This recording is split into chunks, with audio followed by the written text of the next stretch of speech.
ഓം മഹാലക്ഷ്മീ നമസ്തുഭ്യം നമസ്തുഭ്യം സുരേശ്വരി ഹരിപ്രിയേ നമസ്തുഭ്യം നമസ്തുഭ്യം ദയാനിധേ.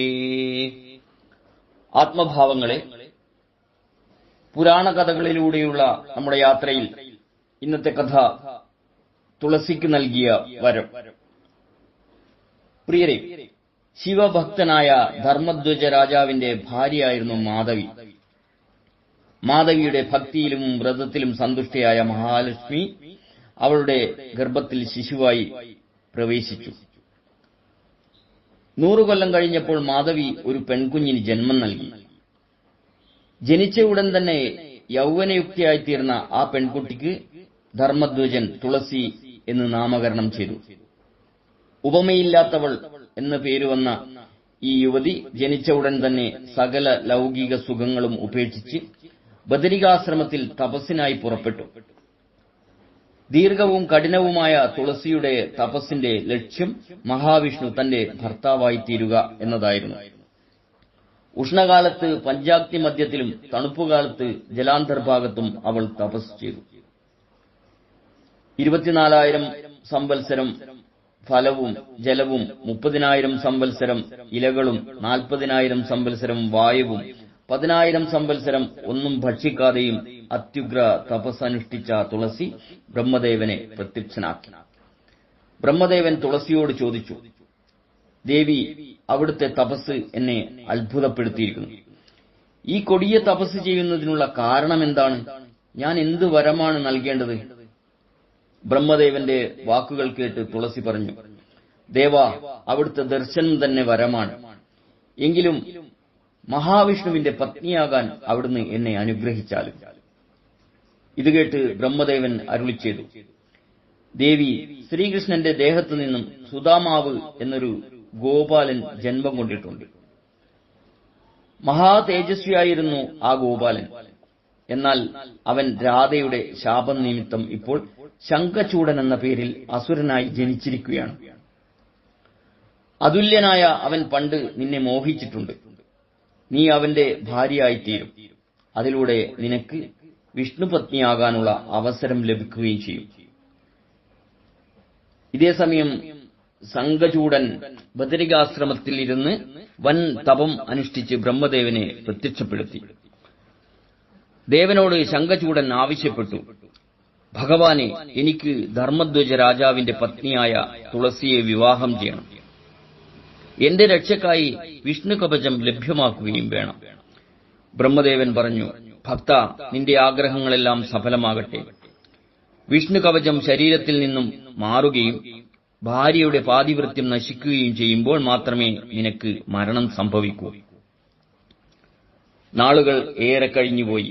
ഒരിക്കൽ വനാന്തരത്തിൽ വെച്ച് ശംഖചൂഡനും തുളസിയും തമ്മിൽ കണ്ടുമുട്ടുകയും പരസ്പര അനുരാഗികളായ അവർ വിവാഹിതരായിത്തീരുകയും ചെയ്തു. ശംഖചൂഡൻ ഏവർക്കും അസൂയ ജനിപ്പിച്ചുകൊണ്ട് തുളസിയുമായി ആഹ്ലാദകരമായ ദാമ്പത്യം നയിച്ചു പോന്നു.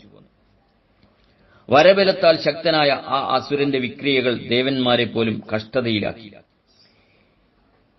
ഇത് സഹിക്കവയ്യാതെ ബ്രഹ്മാവും ശിവനും ദേവന്മാരും മഹാവിഷ്ണുവിനെ അഭയം പ്രാപിച്ചു. മഹാവിഷ്ണു പറഞ്ഞു, ദേവന്മാരെ, ബ്രഹ്മാവിന്റെ വരബലമാണ് ശംഖചൂഡനെ ശക്തനാക്കി തീർത്തത്. എങ്കിലും നാം ഏവരും പ്രവർത്തിക്കുന്ന പക്ഷം ശംഖചൂഡനെ പരാജിതനാക്കാം. അതിനായി എന്റെ ശൂലം ഞാൻ പരമേശ്വരന് നൽകാം. ദേവൻ അതുമായി ശംഖചൂഡനോട് എതിരിടട്ടെ. പരമശിവന് ശൂലം നൽകിയ ശേഷം തുളസിയുടെ പാതിവൃത്യം നശിപ്പിക്കുന്നതിനായി മഹാവിഷ്ണു തുളസിയുടെ സമീപത്തേക്ക് പുറപ്പെട്ടു. ഈ അവസരത്തിൽ പരമേശ്വരനുമായുള്ള യുദ്ധത്തിന് ശംഖചൂഡൻ പുറപ്പെട്ടു കഴിഞ്ഞിരുന്നു. മഹാവിഷ്ണുവാകട്ടെ ഈ തക്കം നോക്കി ശംഖചൂഡന്റെ വേഷത്തിൽ തുളസിയെ സമീപിച്ചു. അത് ശംഖചൂഡനാണെന്ന് തെറ്റിദ്ധരിച്ച തുളസി വിഷ്ണുവുമായി ഏറെ നേരം വിനോദങ്ങളിൽ ഏർപ്പെട്ട ശേഷം രതിക്രീഡ തുടങ്ങി. എന്നാൽ രതിക്രീഡയ്ക്കിടയിൽ തുളസിക്ക് ദേവനിൽ ശങ്ക തുടങ്ങി. കോപിഷ്ഠയായ തുളസി മഹാവിഷ്ണുവിനെ ശപിക്കാനൊരുങ്ങി. അപ്പോൾ മഹാവിഷ്ണു സ്വന്തം വേഷത്തിൽ പ്രത്യക്ഷനായി ഇങ്ങനെ പറഞ്ഞു, ദേവി, ഞാൻ നിനക്ക് ഭർത്താവായി തീരണമെന്ന് ആഗ്രഹിച്ച് ബ്രഹ്മദേവനിൽ നിന്ന് വരം നേടിയിരുന്നുവല്ലോ. നിന്റെ ഭർത്താവായ ശംഖചൂഡൻ എന്റെ പാർഷദ പ്രമാണികളിൽ ഒരാളായ സുദാമാവുമാണ്. രാധാശാപമാണ് അവനെ ശംഖചൂഡനാക്കി തീർത്തത്. ഇപ്പോൾ അവന്റെ ശാപമോക്ഷ സമയവും എന്റെ പത്നിയായി ദേവി വാഴേണ്ട സമയവും അതിക്രമിച്ചിരിക്കുന്നു. ബ്രഹ്മനിയോഗം പോലെ തന്നെ സംഗതികൾ നടക്കണമല്ലോ. പരമേശ്വരൻ ശങ്കരചൂഡനെ ഇപ്പോൾ വധിച്ചതിനാൽ അവൻ സുദാമാവുമായി ലോകത്തേക്ക് ചെന്നു ചേർന്നു കഴിഞ്ഞു. നിനക്കും ഈ ദേഹം ഉപേക്ഷിച്ച് ദിവ്യരൂപം ധരിച്ച് വൈകുണ്ഠത്തിൽ എന്നോടൊത്ത് വസിക്കാം. വിഷ്ണുവിന്റെ വാക്കുകൾ തുളസിയെ സ്വാന്തനിപ്പിച്ചു. തന്റെ വരസാഫല്യ മുഹൂർത്തം സമാഗതമായെന്നറിഞ്ഞ അവൾ ബ്രഹ്മദേവനെയും മഹാവിഷ്ണുവിനെയും സ്തുതിച്ചു. അപ്പോൾ മഹാവിഷ്ണു തുളസിയോട് പറഞ്ഞു, ദേവി, നിന്റെ ഈ ഭൗതിക ശരീരം ഇവിടെ കിടന്ന് ദ്രവിച്ച് ഗണ്ഡകി എന്ന നദിയായിത്തീരും. ആ നദിയിൽ കുളിക്കുന്നവർ മോക്ഷപ്രാപ്തരാകും. നിന്റെ തലമുടി തുളസിച്ചെടിയായിത്തീരുന്നതാണ്.